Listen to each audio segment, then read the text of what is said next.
Nekropoliszban zene zendült, egy süket, őszi napon.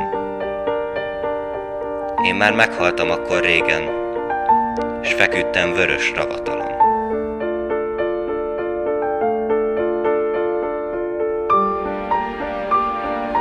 Sírt az ajtón, csöndben belépett valaki és nevetett. Valaki, kiért sokat sírtam, s akit halottan is szeretek.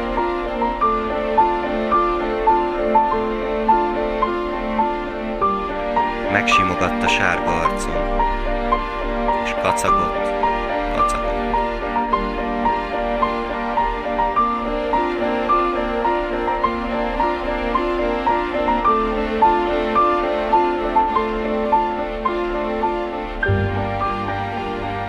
Fényemberem, ide kerültél? Csúf Budapest a ravatalod?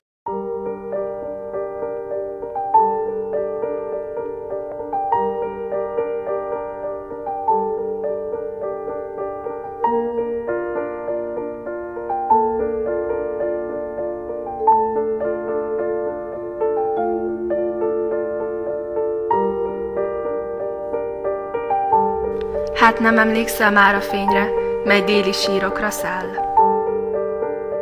Itt Budapesten csúf az élet, s ezerszer csúfabb a halál.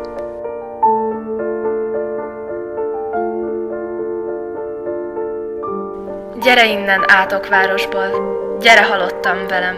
Itt nem lehet szépet álmodni, itt nincsen könnyes nagy szerelem.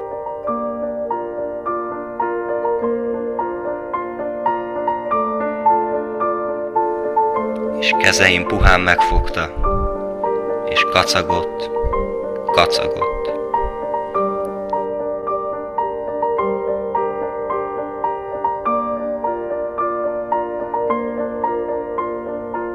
És azóta déli temetőbe készül egy szegény halott,